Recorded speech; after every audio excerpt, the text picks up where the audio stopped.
Welcome to the Action Network podcast, presented by DraftKings Sportsbook. The crown is yours. My name is Matt Moore.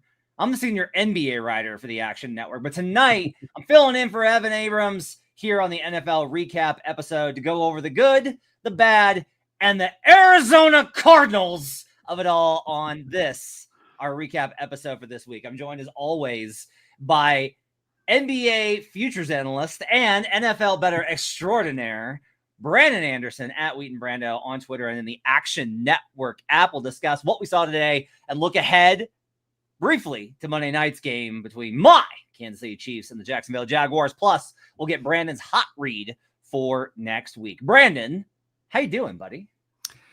I got to tell you, I'm doing a little bit better after Sunday Night Football than I was doing before Sunday Night Football. We got the Pats. We'll start with that at the top, I'm sure.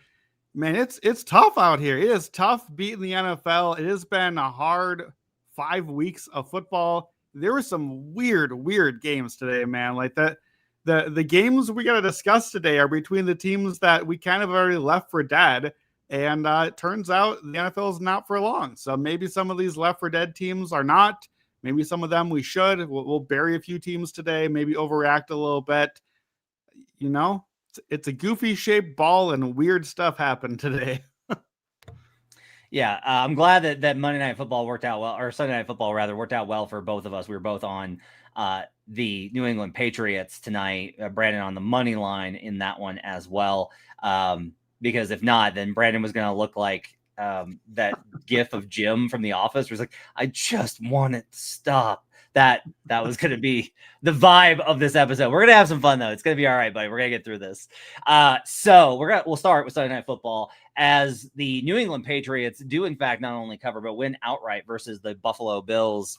I feel like if you look at the numbers, this is a pretty typical, hey, look, the Bills won the stats and turnovers decided the game here. But my big takeaway was just like, God, Drake May's got some toughness in him. That kid took some absolute smacks in that first half and kept leading drives. I was really impressed with Drake May's toughness tonight. Yeah, I agree. Drake May has to be the story here. I have leading my notes. Drake May is real and he is spectacular. And it's one of those too. Like, I don't mean to be that guy because I hate when people are that guy.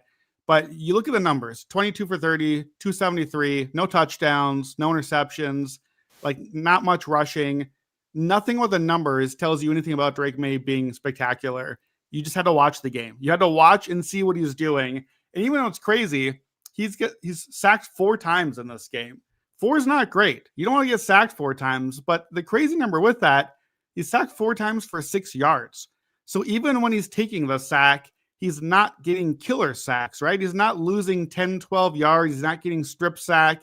He's still really, those are positive plays. He's getting pressured because their line's still not that good yet, but he's turning what should be like a 10-yard loss into like a 1 or 2 yard loss because he's still kind of scrambling away. And then we saw at the end of the game the superhuman play. Final drive. So Pats are up 20-10. Bills come all the way back. Patriots defense, I thought was fantastic too. That has to be kind of the co-story of the night, that as bad as they were to start the year, they look like they're finally healthy and playing well. But that play where Drake is getting rushed, he's going down, and he literally is just trying to get out of the pocket so he can throw the ball away. And he like puts the stiff arm out, stays on his feet just long enough to get rid of the ball, and then sees Stephon Diggs, who's a monster tonight, and hits him. And instead of like an 8-yard loss and, oh no, let's just try to punt the ball back to Buffalo and not lose in regulation, which they absolutely would have. Instead, it's like what, a 15, 20-yard gain.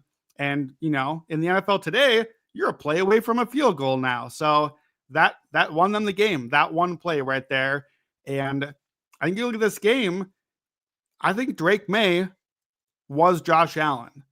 Drake May is what Josh Allen has become in the last year. It's not that he is the best quarterback or close in football, but the guy that's carrying everything else. The Patriots ran 19 times as running backs for 59 yards, under 3 yards a carry. There's nothing there. It's just Drake May. He just went to Buffalo and beat the MVP and the last undefeated team pretty much single-handedly with his offense. This is a good one for sharp bettors. They loved New England this week. Pretty good week overall for sharps. Like this was a week when favorites didn't dominate. So games like this, I think were ripe for those kind of plays. You're seeing a lot of, taking the dogs this week was not a bad strategy as far as it was a pretty even split with a little bit of an edge towards the dogs this week. Going forward, I guess, like here's, we're doing this thing where the Chargers come out, and we'll talk about them in a little bit, but they come out and they beat the Chiefs, and then they start off hot, and it's like, ooh, look at the Chargers. And then it's like the Eagles, and ooh, look at the Eagles. And then it was like, oh, look at the Bills. And the Bills really kind of seem to be invulnerable here. This one still 20, like field goal game, turnover margin, really wound up deciding it. The fumbles were absolutely massive. Any reason to shake some confidence in the Bills and their path to the AFC? Not a ton of reason for me, but I will say that I'm starting a little bit lower on the Bills than I think public consensus was. Like I thought they were a bit overinflated already. So this doesn't shake where I was on them, but I think that if you weren't where I was, maybe you should move a little bit that direction. But it's the AFC. Look around. It's still clearly Buffalo's the best team. Like for comparison's sake, I was thinking about unveiling the take of, are the Patriots the second best team in the AFC? They're not yet. It's probably the Chiefs or Jaguars who wins tomorrow, or maybe it's the Colts, but the Patriots might be toward the conversation now, which kind of goes to show you that it's still the Bills in the first. I think Buffalo played badly. I think New England played well, and Buffalo had turnovers. And, you're going to have turnovers. Usually Buffalo won't and hasn't in recent years. So I'm not too shaken there. To me, I have very few Buffalo notes. This was New England's night. Mike Vrabel as a underdog of 3 or more points, 22-20 straight up. He has a winning record as an underdog of 3 or more, and as a 6-point dog or more, like he was tonight, still over 500 for his career, 117% ROI on the money line. Hope you bet it, though, because it's not going to happen again this season. Here's the Patriots story. Here's the schedule for New England going forward. They're now 3-2. I'm not skipping teams here. Saints, Titans, Browns, Falcons, Bucks, Jets, Bengals, Giants. Then the bye week. New England is favored in all of those handily, except at Tampa. Then after the bye week, they get the other Buffalo game in New England. Then at Baltimore, what's supposed to be tough, but we'll see. And then Jets and Miami. That's it. That's the whole schedule. New England is going to be favored in at least 9, maybe 10 more games out of their 12 this season. This is a playoff team. I mean, setting aside the fact that you're immediately skipping over, you're putting a team in there that doesn't belong there, because how dare you slander the name of Spencer Rattler by including the Saints in that conversation, who we'll talk about in a little bit. But look, they start off the season with that disastrous loss of the Raiders, which looks fluky as all get out. They beat the Dolphins, but only by 6. Then there's that weird loss to the Steelers, which again was like a really weird game. And it does look like this one is like more stabilizing towards the expectation for the Patriots. I will ask you, look, they've got tiebreaker over the Bills now. Is there a little bit of value here with that schedule? Is there value on the Patriots to win the division plus 350 at DraftKings Sportsbook? The crown is yours. Unfortunately, the Bills have basically the same schedule because, that's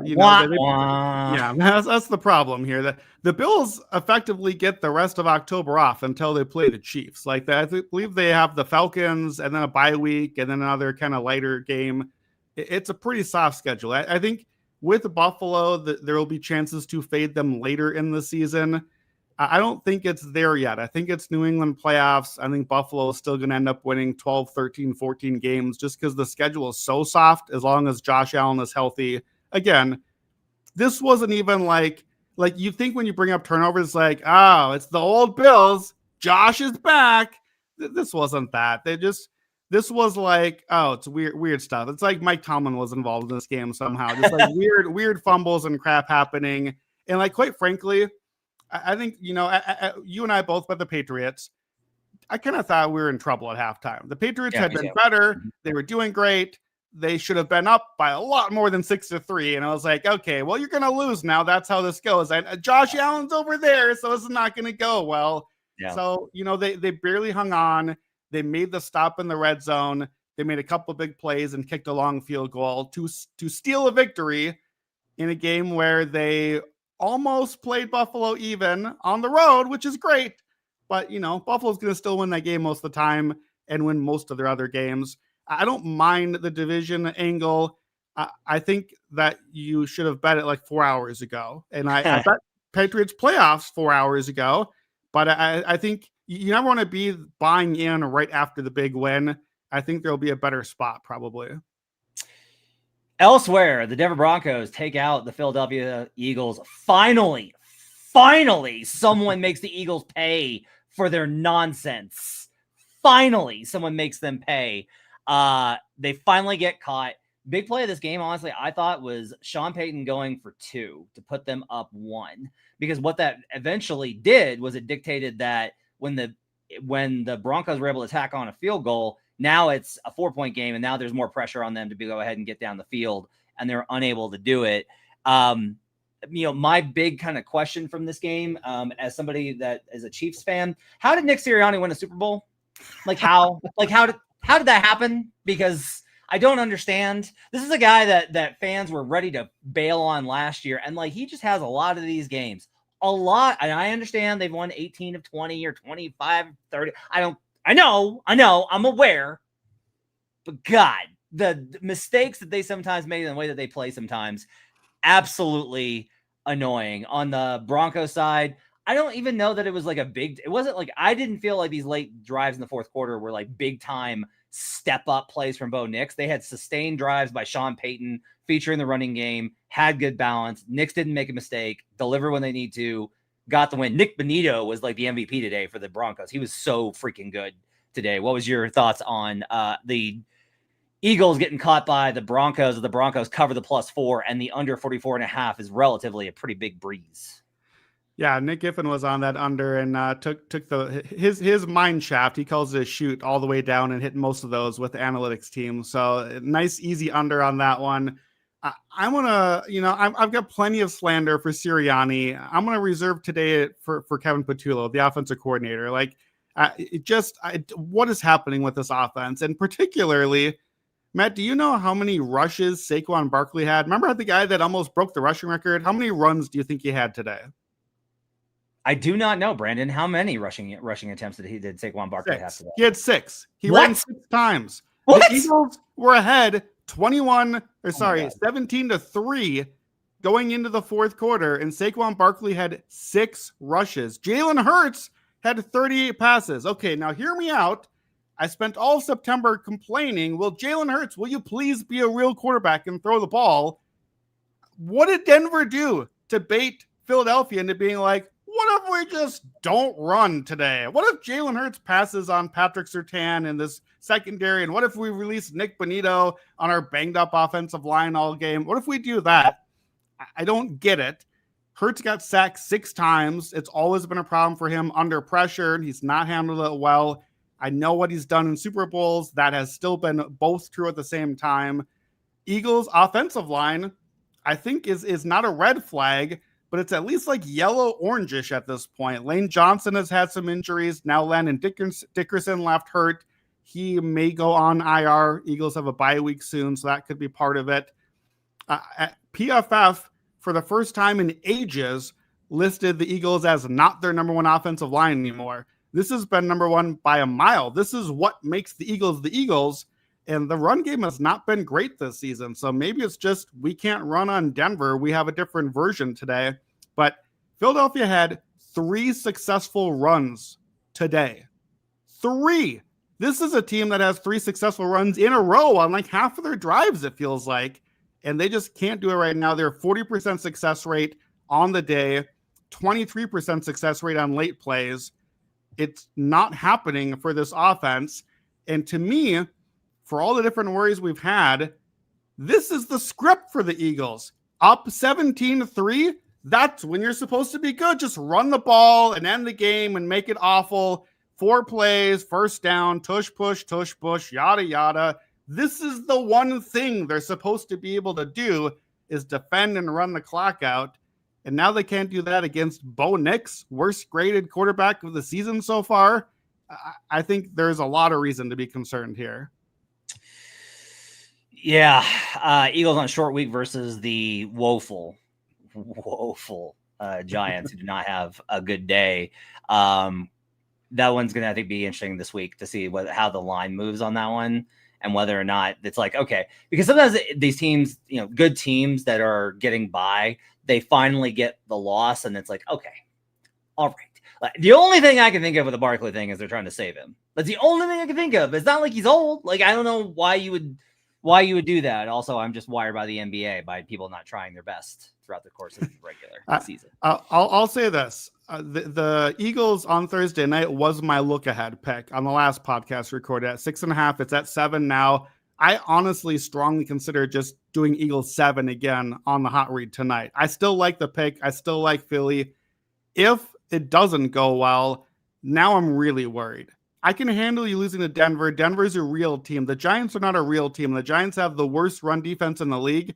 If Saquon Barkley can't run on the Giants, the team that can't stop anyone and that embarrassed him all those years and everything else, now we're in big time trouble. So, yeah, to me, sometimes when you lose the game, like you said, sometimes you just want to get back out and play again a couple days later and get back to the thing and like Thursday night to me screams, what did we do? We ran 6 times on Sunday? Saquon, how many carries can you do tonight, buddy? 45? Great. Go beat the Giants yourself. Like, I feel like that's probably what's coming, and I think it's the bye week after that, and the Eagles probably kind of get right and get figured out from there. But for right now in this moment, this was not a good spot for them. Kind of maybe the universe writing both teams' records. Remember the Broncos lost that Colts game on the hands on the back field goal attempt? They should have won that game probably. The Eagles should have lost every game so far. So just put the records back toward where they're supposed to be. Yeah, it definitely felt like this was the come on. Now, I was on Eagles just because I was like, oh, come on. I always do this home field flip that Brandon hates. And I'm always like, oh, come on. The Eagles can't be like a pick 'em in Denver. And it turns out no, yeah, they definitely should have been a pick 'em in Denver. That's about how close it was. Your favorite side of the week, buddy. I'm going to make you relive this. I'm very, very sorry.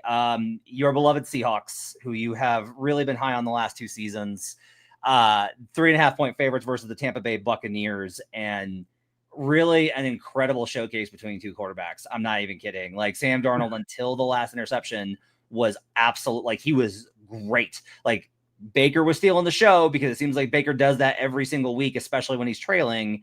But Sam Darnold, his numbers up until that interception were incredible. But this one, the Buccaneers come from behind to get the win, plus 4.5, plus 3.5 covers, and the over 44.5. Give me your assessment right now on the Seahawks and what you think. Are you just going to curse the name of Baker for the nonsense that he continues to pull off, or are there bigger takeaways for you? Yeah, I mean, it's the 4th Bucs win of the season, all 4 in the final minute of the game, which just how many teams can be frauds at this point? They can't all be frauds. It's like the Bucs and the Broncos and the Eagles are kind of doing the Spider-Man meme thing, but Bucs keep winning for now. You're right. I had in my notes too, Baker and Darnold, close your eyes, Carolina Panthers fans. Remember when you had both these guys and we're like, what if we go draft Bryce Young instead of those two? Baker and Darnold look like legit sleeper MVP candidates. That's the sort of style of play they had today. Don't go buy those tickets. They're not going to win it. But that's what they played like. Their EPAs, their CPOEs, all their acronyms were amazing today. Everything was great. I'm fine with this Seattle pick. I thought both offenses were nearly unstoppable today. Seattle stopped itself. They missed a field goal. They had a fumble. Even honestly, you mentioned the interception at the end. On the one hand, you can't throw an interception in a tie game, pin back deep with a minute left. You can't. He didn't really. It got deflected off a guy's hands, deflected into another thing. Okay, don't do that. But also, deflections are going to happen, and it just kind of stunk that it happened in that moment. Seattle had a 58% success rate. The Bucs 52%. Those are both really good. Anything above 50, your offense doing anything at once. Neither team could run the ball. Neither defense could stop the pass. I'm a little worried about what that means for Seattle defensively. I thought they'd be able to do a little bit more there. Seattle defensively didn't really have any answers, but to me, here's my takeaways. Seattle is legit. Their offense is legit. This is way better than anyone really thought their offense would be this year. That's a playoff team right there. And the Bucs, fraudy as their wins have been so far, have 4 wins in the NFC South and are going to get healthier. This is the part of the schedule they were not supposed to be winning, and they're winning these games. They're going to coast in that division. This was a playoff game. This could have been a second round NFC playoff game, and either one of these teams could be playing in the NFC Championship, and it felt like it today. So you mentioned strength of schedule down the stretch. Via tankathon.com, the Buccaneers have the 4th easiest remaining schedule. Now, they do have the Bills on that schedule, but they've got the Saints twice, as much as I love Spencer Rattler. This last 5 weeks, Saints, Falcons at home, mind you, Panthers, Dolphins, Panthers. So banking these wins is going to do really good things, I think, for Tampa Bay. I talk about this a lot because my quarterback is very good at it, but high leverage throws, man. Like when you absolutely have to convert those high leverage throws late in a game, and it's like you really need this play to convert. Baker is as good as anybody right now. Like it is absurd how good he is. I feel so confident in with the ball in Baker's hands. And when I was with you on Seattle because you were so confident in them, and it was torture watching Baker just be like, bloop, bloop, bloop, bloop, bloop, yeah, bloop. You've been ahead of me. You've been on Baker for a couple of years now, and the your confidence in him matches his confidence in himself, and I think that matters. Like you need Baker to be confident and believe he can do everything, and it's going to cost him some time, and it hasn't so far, and hopefully it won't at the big moments. But it's a lot of fun to watch, no doubt. Some shorter games now. We'll move on and we'll talk a little bit about those. But before we move on, don't forget to sign up for Action Pro for real-time pick alerts from experts like Brandon Anderson. It's going to be NBA season. You're going to want to get on those futures because they move when Brandon gets in on them. Chris Raybon, Stuckey, and our entire Action Network team. You're going to want them when those come out because those lines move extremely fast. Like these are you. If you were watching this show, you know the importance of price sensitivity. Be ahead of that price sensitivity. You can access our pro projections powered by Sean Kerner and our predictive analytics team. Brandon mentioned Nick Giffin's big win with the analytics team today on that under. Just go with actionnetwork.com/pro and get $20 off the annual price with the promo code POD20, POD20. Don't miss out on the best bets at the best prices. Visit actionnetwork.com/pro and use promo code POD20 to get $20 off a year of Action Pro. Now, Tennessee Titans at the Arizona Cardinals. I have a text thread with Brandon Anderson and former colleague Raheem Palmer. The chat is labeled Victory Lap because those two love to tell me about their wins. And in it, I shared the Circa Survivor, the Survivor board, and the most picked selections. And the most picked selection this week was the LA Rams. And I was like, I was too smart for you. I like the Niners there. And then I saw number 2, and it was the Arizona Cardinals, who I had selected in all of my survivors that I had left. Oh my God, Brandon. Okay. Cardinal running back drops the ball out of bounds, crossing into the end zone. You know what? People do it. People do it. And I'm actually okay with that one. And it was all fine. The interception that gets fumbled backwards into the end zone for a Titans touchdown as Callahan celebrates as if he had anything to do with the success of his team today was so infuriating. Oh, sweet Jesus, why? This was an all-timer beat. If you had Cardinals money line, if you had Survivor, Brian Callahan is living on borrowed time. And I pray for when the Reaper comes to bring him back to the unemployment line where he belongs. I'm so mad about this game 8 hours later. This was absurd. Like, genuinely, I fully agree. If you were on Cards money line, if you were on Cards teaser, that was on my card today. If you had Cards Survivor, whatever it was to get the win, this is one of the worst beats ever. And I'm not the guy that's like, bad beat, I got beat to get bad beat. Like, no, this was horrendous. By the way, Survivor, Rams over 28% of the picks and Cards 25%. So that's over half the field on those two. And I didn't get the percentage, but I got to believe the Bills were in the mix as well. So congrats if you survive today and Thursday, I guess, this Titans-Cardinals game, I think genuinely will be the worst loss of the season. Cardinals are up 21-3, 20 minutes into the game.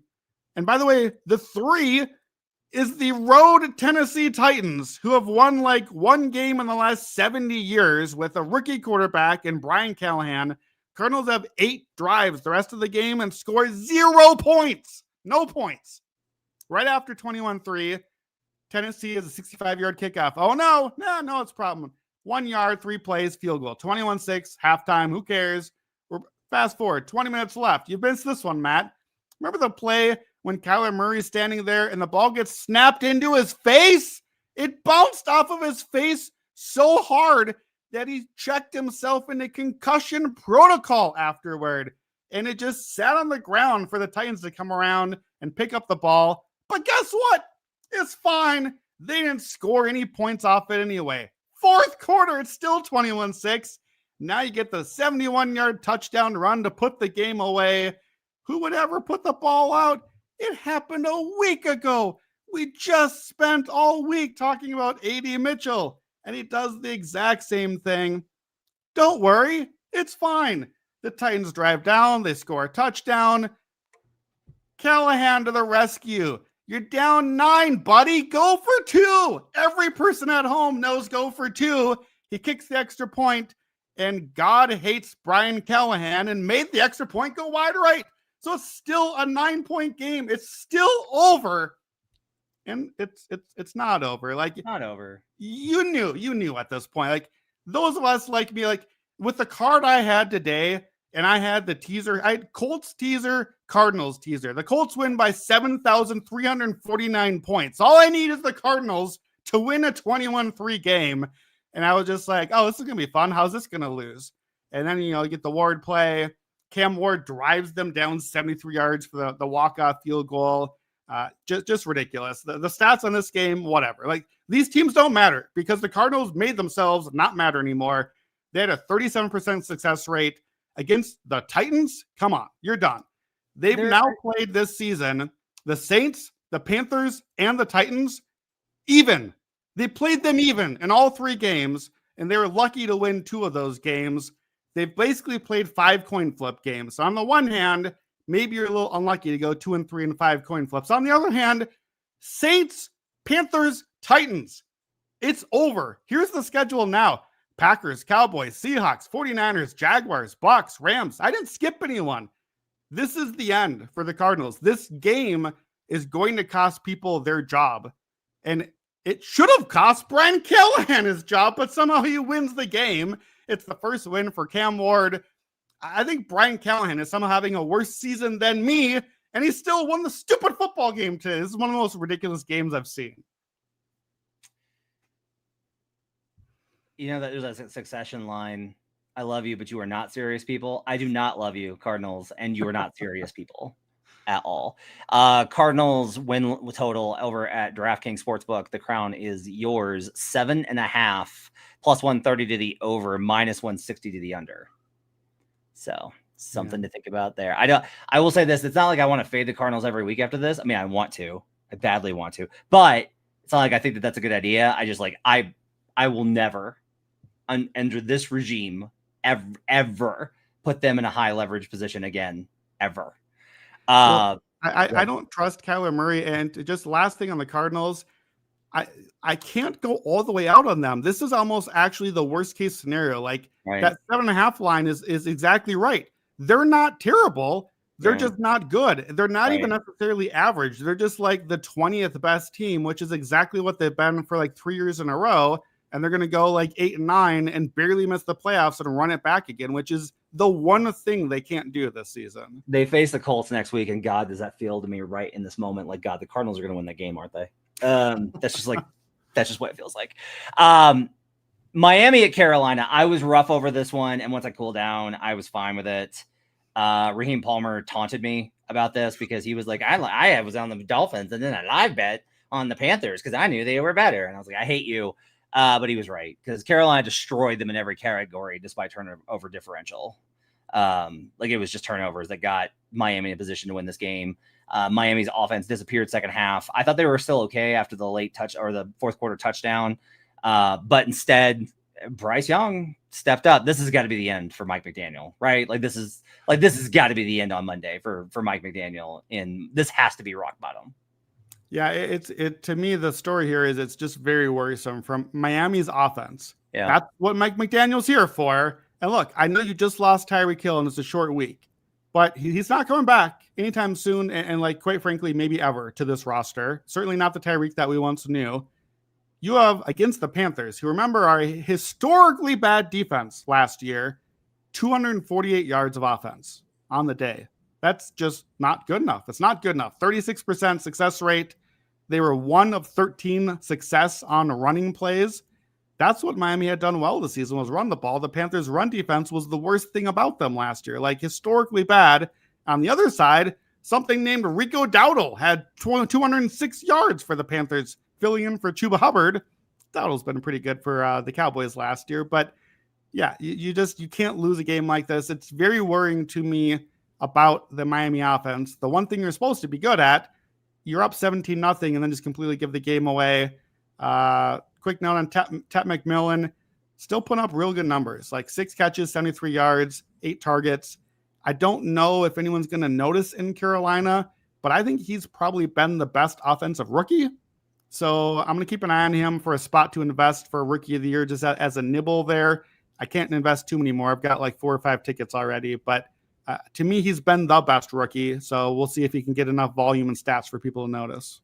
Line movement on this game was really interesting. So the Panthers were the public side, but it was still it wasn't moving it because the public doesn't move the line. One group came in midweek and bet this to flipped it to Panthers -1.5. Then another group came in and bet it back the other way to move it back to Dolphins favored. So like an interesting battle between two groups here as the over goes over as well. Bryce Young with I got to give the kid credit. He's been terrible this season, but God, that last drive was really tremendous. Eric Collins was on the call today. For those of you that are new to that experience, that is what every single Charlotte Hornets game is like. Every single Charlotte Hornets game on League Pass for the NBA is like that. And Brandon's not going to weigh in here because Brandon is a hater. And I will not allow Brandon to take away the joy that Eric Collins brings to every single moment. You got to have some announcers that don't undersell things and oversell them. And that's what Eric Collins is. He is the wrestler that oversells absolutely everything. He just absolutely oversells whenever he can get it. Houston at Baltimore. Texans -2.5 is a cruise. The Ravens just do not have enough of the injuries. Texans hit the over by themselves here, 41.5. They scored 44 in this one. Brandon, my question for you on this game. How do you bet the Ravens from a futures perspective, knowing that the markets and in the short term, they're going to react to this injury alter performance? The more, I'm sure some sharp will talk themselves into them next week, as they always do. But I guess my bigger question is I don't know the injuries well enough. What does the injury outcome look like? Is there a moment where this turns for the Ravens? And what is that? And how do you bet it? I don't know if it's going to turn. I fear that it has gotten away from them. So they play the Rams next week, and then they finally get the bye week, which obviously you just need just get to halftime, basically, in their case, and reset. The problem is Matabike, the best lineman, is not coming back. We had the neck injury. It looked bad, and he's just out for the season now. Other dudes are going to come back, like Kyle Van Noy, their best pass rusher. He'll probably be back after the bye, I would guess. The secondary's been pretty banged up. Kyle Hamilton will be fine again. The corners that were supposed to be really good have been hurt or maybe just old, and it seems like maybe just old is more the case there. The defense can't keep being this bad because it's maybe the worst defense in the league so far. Like, look, here's the damage. The Texans scored 6 touchdowns in September. The Texans scored 64 points in a month and then scored 44 points today against the Ravens. That is rock bottom for a defense. Texans scored on every single drive until it was 44-10 with like half the fourth quarter left, and they stopped bothering. So, Houston had, I think, the worst success rate in the league coming into this game offensively, and Baltimore couldn't get off the field. That's it for your defense right now. So I'll say this. I ran to check the Rams line for next week. I was like, give me the Rams. They can score 1,000 points. They're going to do anything they want. And my numbers don't let me back them because the line also knows that everyone wants the Rams, and it's like 7.5 points. And I've got them at like 5.5 for the Rams, and they should go and they should win. And I'm like, crap. Like, maybe do I got to wait till we get like a team total over, or maybe like an alt, or like, how do I do it? Because I sure as heck don't want the Ravens. But I can tell you right now, well, I guess I don't really know. Stucky is a pretty good read on the Ravens typically, but that screams 6-pack pick of like Cooper Rush. Give me Cooper Rush and the points and the underdog. Like, I'm saying in a positive way. Like, this is a sharp pick to be on. Like, nobody possibly wants to be on this team. That's when you have to bet teams usually. To me, I don't think I'm going to be able to do it against the Rams. I need to get to the bye. I think they're going to lose. So now you're 1-5. Now I can reevaluate. Now maybe I might look at a division ticket. It's not Cincinnati. It's not Cleveland. So can I go head to head with Pittsburgh, who Pittsburgh has a brutal second half schedule? I know I want to fade Pittsburgh late in the season anyway. Can I fatten up Pittsburgh a couple more weeks and have Baltimore at like a juicy long price? Maybe. The problem is Baltimore was a juicy short price for the division still before today.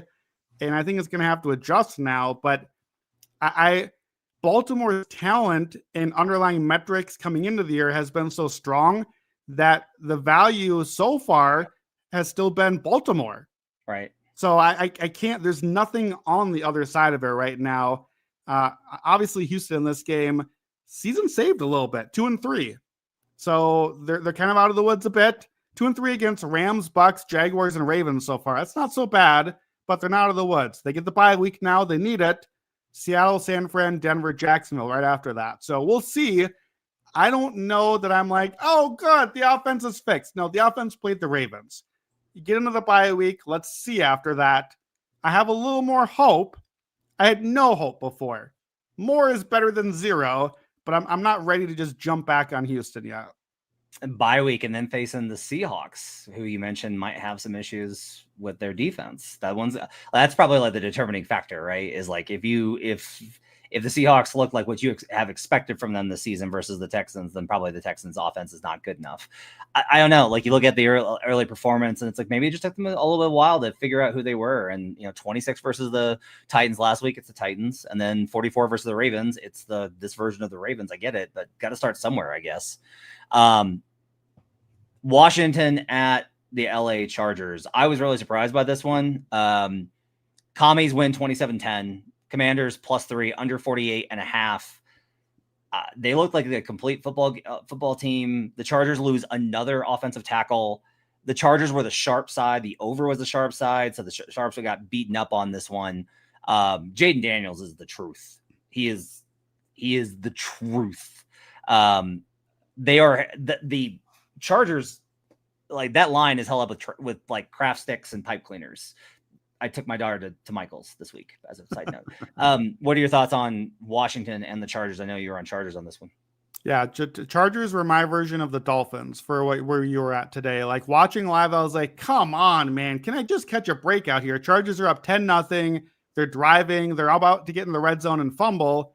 And suddenly it goes 10-7. Washington is at their own 2. They punt the ball. McConkey has this incredible punt return. Like he spins through 4 guys, literally jumps over the punter into the end zone, and then it gets taken off the board, and Washington gets the ball back on a roughing the punter penalty, which, what are you supposed to do when you're trying to block a punt? Like, I understand punters got to be protected, but I don't really get that. So instead of 17-7, Washington gets the ball, and it's suddenly 10-10 at halftime, so 10-point swing effectively. And then out of the half, I was wrong. It's the Dolphins. Washington crushed the Chargers after halftime. It was not close on the game. 57 to 38% success rate. Like when we see those charts this week of, did my team really lose by that much? Hey, Chargers, yeah, you lost by that much. It was unlucky early, and then you got outplayed. A stat that popped to me that worried me. Justin Herbert had a 3.8 ADOT in this game. Look, you're missing both tackles, and like you said, the third tackle now. It's Washington, man. You don't have a pass rush or a defense or anything over there. If you can't handle yourself against Washington, that's worrisome to me. If you can't even get some passes down the field. So I think it's going to get right. I'm not super too worried about the Chargers yet here. It might just be that I'm a little bit need to upgrade on Washington. They will now play Chicago next and Dallas. I think those are interesting tests for this team. They're supposed to be much better than those two teams. We'll see if they are. I'm not sure quite there yet, but they were much better than the Chargers today. I will get back to the Chargers a little bit later with a pick, actually. That's called foreshadowing. The Chargers beat the Raiders, or they beat the Chiefs in Rio when the Chiefs had zero weaponry. The Chargers beat the Raiders, who we know now are trash. They beat the Broncos by 3 at home on a coin flip game. They lose to the Giants, and they get crushed by the Commanders. But good news, they have the Dolphins next. I don't think we know who the Chargers are yet. And that's like the big change. We went from like, we know they're good to like, we don't know if they're good. And that's probably the biggest change that we got. Wrapping up with some other scores here. Minnesota at Cleveland in the early game over in jolly old England. Minnesota -3.5 covers on a last minute touchdown, and the over 35.5. I'm sorry, Brandon, because Brandon had every under in the world on that game. Goes over on that last one. Wonky game, as you would kind of expect. Minnesota was the public side. The Browns were the sharp side on that one. That's going to be a tough beat for the sharps there. Under was sharp on that one. The over was on the public. So a very public game on that one as Minnesota rights itself after that miserable game in Dublin. Las Vegas at the Colts. Indiana Jones returns. The Colts offense looked unbelievable. How about a 92.3 SCR rate for Indiana via RBDSM? Just disgustingly good. We are approaching, the Saints last year looked good those first 2 weeks. They put up all those points, and then at the end of the year, they're like, oh, the Saints are terrible. And really what happened was just like the Saints got hurt and were just hurt the rest of the year. And the Colts are like that, only they didn't have everyone die. So Indy's impressive performance, I thought, today by Indy to get himself right. That loss last week, like they acquitted themselves and they bounced back with this performance pretty good. Giants at the Saints. Spencer Rattler's not bad. I am adamant about this. He's not good, but he's not bad, man. Like, he's pretty good sometimes. I was on Saints, forgot to log in the app because I'm an idiot. Dart had 2 interceptions and a 42.4 QBR in this one. He was miserable. Hot read under hits on this one. So good job by Brandon on this one, as this one did go under. Spencer Rattler now 3-2 ATS, and one of them was a pretty wickedly bad beat. Now he did sneak one of those out, but I'm going to like the Saints whenever they're like a huge dog. I think this team has actually got some pep to them. Jets at Dallas, the boys +1.5 covers easily in the over 47.5. JETS dead. This team is toast, baby. Breece Hall goes for 42 receiving yards for Brandon's prop and the escalator. So good job by Brandon on Breece Hall. Cowboys +850 for the division. Commanders obviously look like a much better bet now. I like this Cowboys offense a lot, though. This is a very professional performance by them today. They didn't screw around at all. They didn't cowboy this game at all. Aaron Glenn may not be very good. It will take everything in me not to fade the Panthers again next week, but I will try and do that. Detroit at Cincinnati. Detroit -10. I had sprinkled some stuff on the Bengals here, thinking like, hey, maybe no. Jake Browning is the worst starting quarterback in the league, where Cooper Rush started today. It was absolutely atrocious. Sometimes there are teams that are too bad to bet, and the Bengals are too bad to bet. They had like a brief moment in the fourth quarter where it was like, they might cover. Nope. There they go. Nope. There goes the Lions again. Dan Campbell don't need no Ben Johnson. Just no need there. The Bengals were the sharp side in this one because, as we mentioned, like the sharps are going to love teams like this, that it's like no one wants to bet them. I will. And sometimes you should not volunteer as tribute. You should just sit down and let Katniss volunteer for the Hunger Games. Monday Night Football. Kansas City Chiefs -3.5 at Jacksonville. Total 45.5. I will blabber for a minute, and then Brandon will give you the good cap on this game. I'm a psycho about the Chiefs, so I don't like to bet on them. I bet against them a lot because I always think the worst is going to happen because I have trauma from 30 years of sports watching them. What I will tell you is like, I can't get to this number. Like this means that there's, even if you do a 1.5 for home field either direction, which is what some people have it at, it's a little bit higher this year according to the metrics.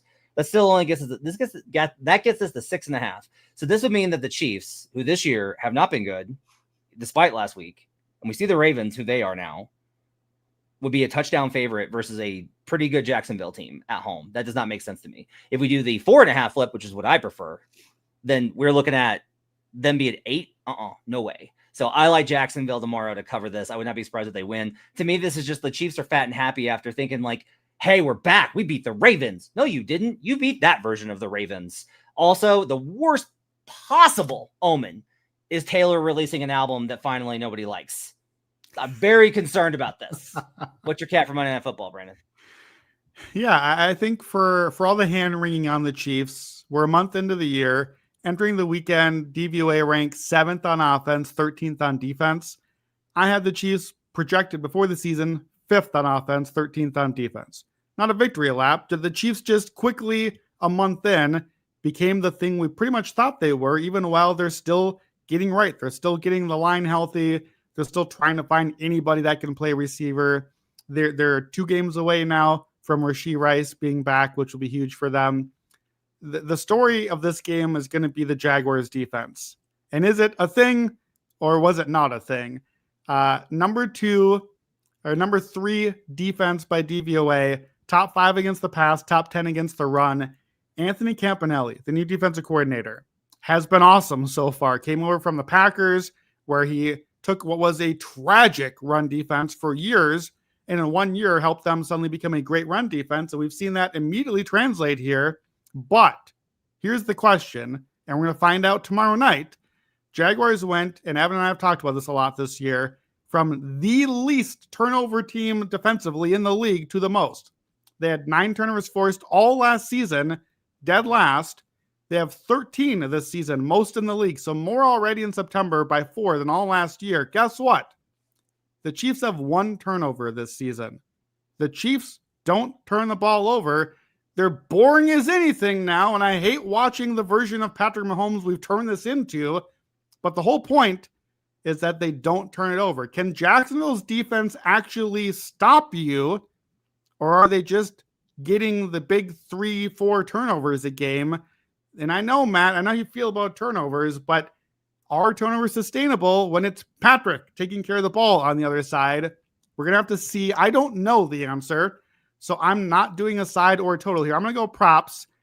Flip to the other side of the equation.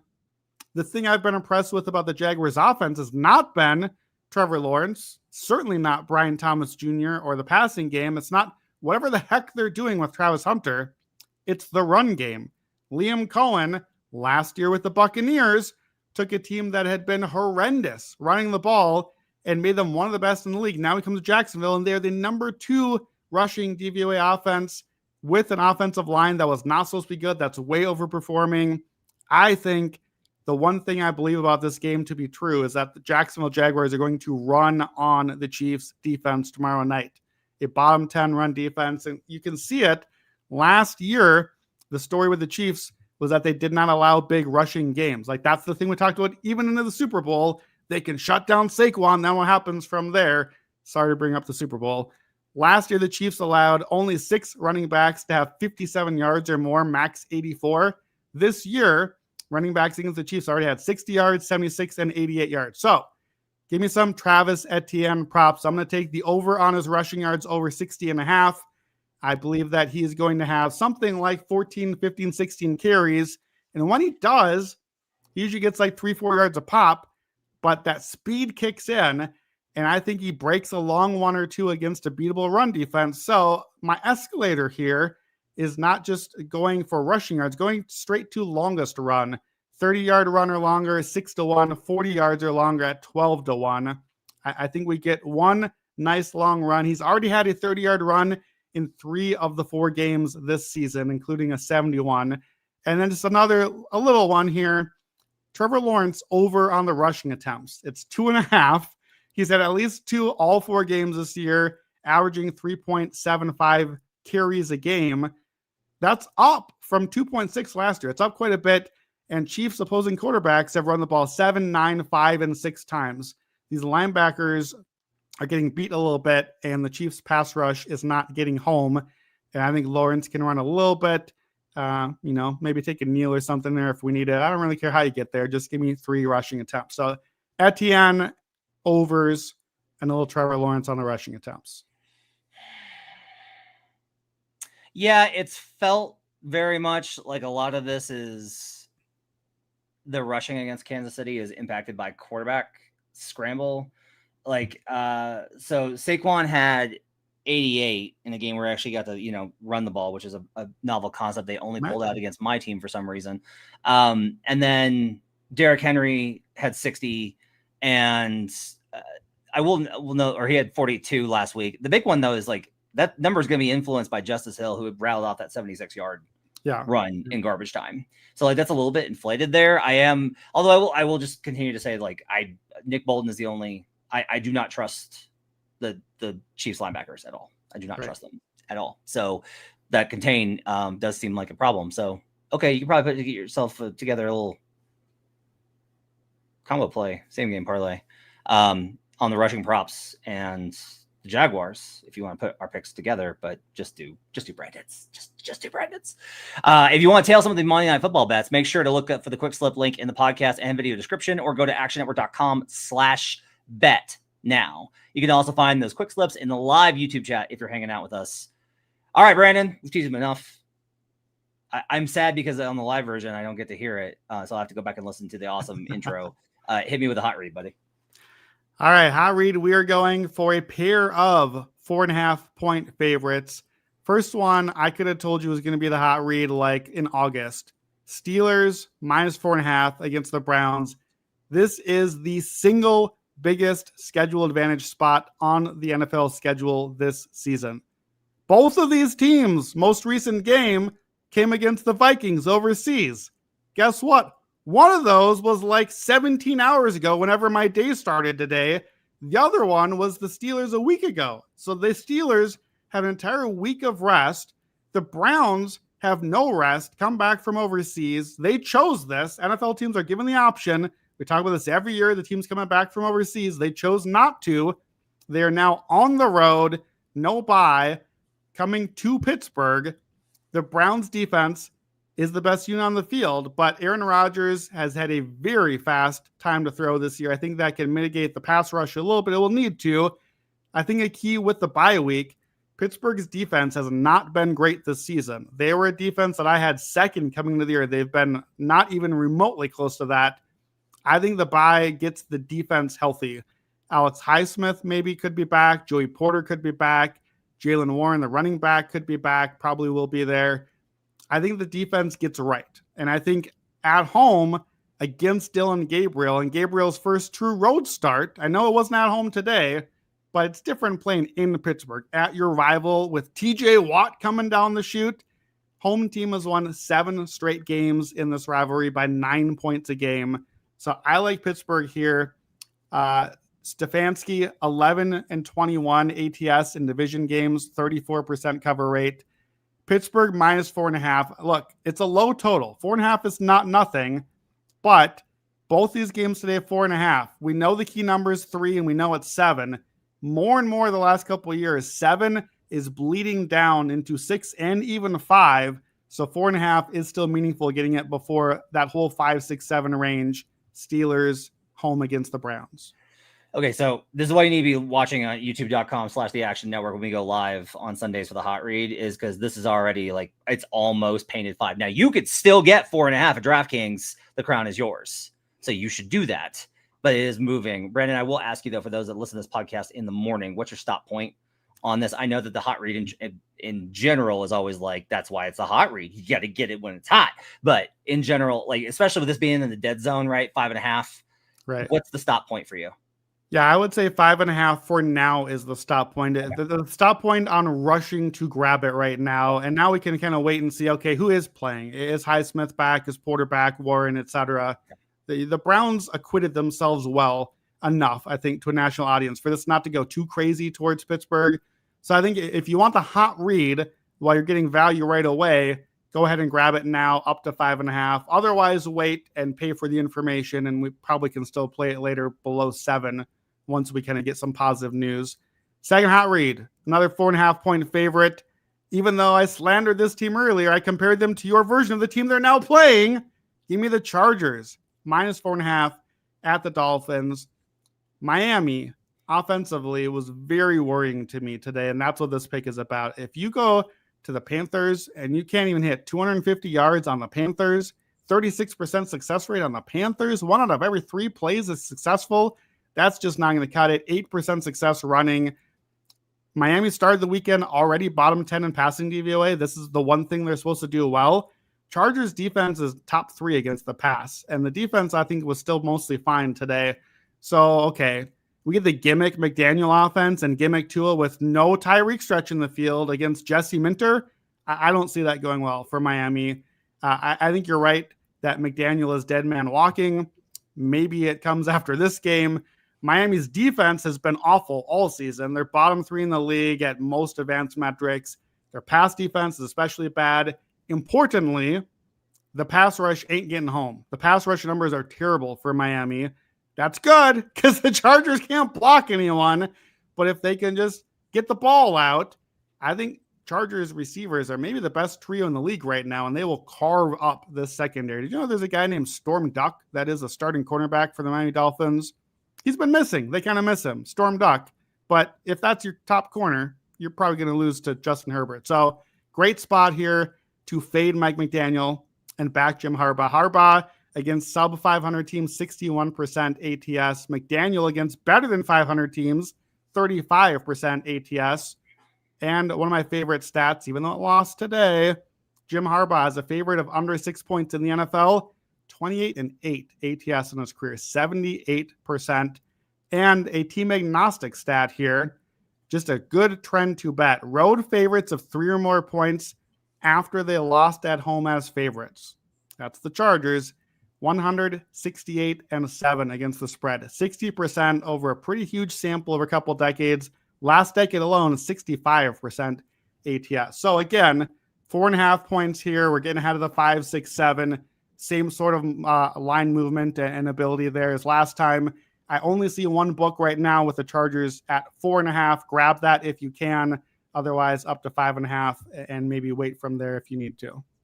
I blacked out at a place called the Storm Duck in Joplin, Missouri in 2005. So I got that going for me. If Mike McDaniel gets fired, is that going to change you at all? Like, do you buy into the fired coach thing?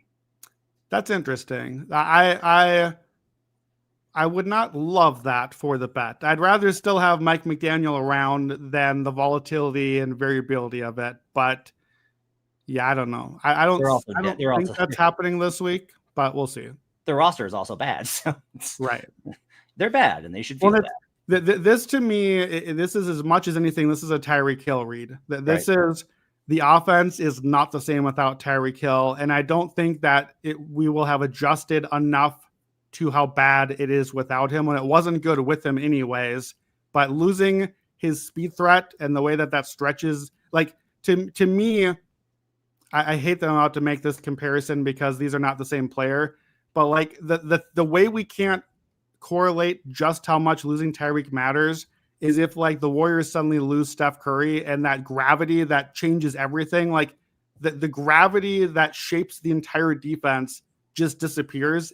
Everything is different after that. And I just think we can't adjust fast enough to how much they've lost offensively.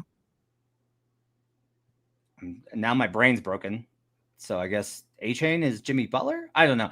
We're lost here. If you want to tail Britain's hot read, find the quick slip link in the podcast and video description, or go to actionnetwork.com/bet now. We've also got quick slips also in the live chat on YouTube, which again is why you need to check out the live show every Sunday night. That'll do it here on the Action Network podcast for our NFL Week 5 recap presented by DraftKings. Give us a like on the YouTube video before you take off. This helps us out so much with spreading the good word. We appreciate you guys hanging out with us tonight. Go to actionnetwork.com/pro and use the promo code POD20 for $20 off a year of Action Pro. If you're on Twitter, we've got an awesome new feature. If you see a bet from any of your favorite action experts or anyone on gambling Twitter, you can now tag @Playbook. and tell our bot to build you a bet slip and a book of your choice. It will build it out for you with a quick slip link that opens right up to your sports book. So go check out our new tool. It's got a lot of things you can try with it. Try stuff and let me know how it goes. I want to hear from you at HB Basketball, at Playbook on Twitter. If you're into the NBA and you want to catch up on that before the season starts, check out our daily NBA betting podcast, Buckets. We are 5 days a week starting today. So we got an MVP episode up with Joe Dallaire. Go check that out. And we'll be back for Action Island before Monday night's games right here on Action Network's YouTube page, as well as more NFL best bets from Brandon. You got Raybon and Stucky's 6-pack episode, the Anytime Touchdowns with G-Dog 5000, and more on the podcast feed each week. Thanks for listening. Have fun out there. See you guys again next time on the Action Network podcast.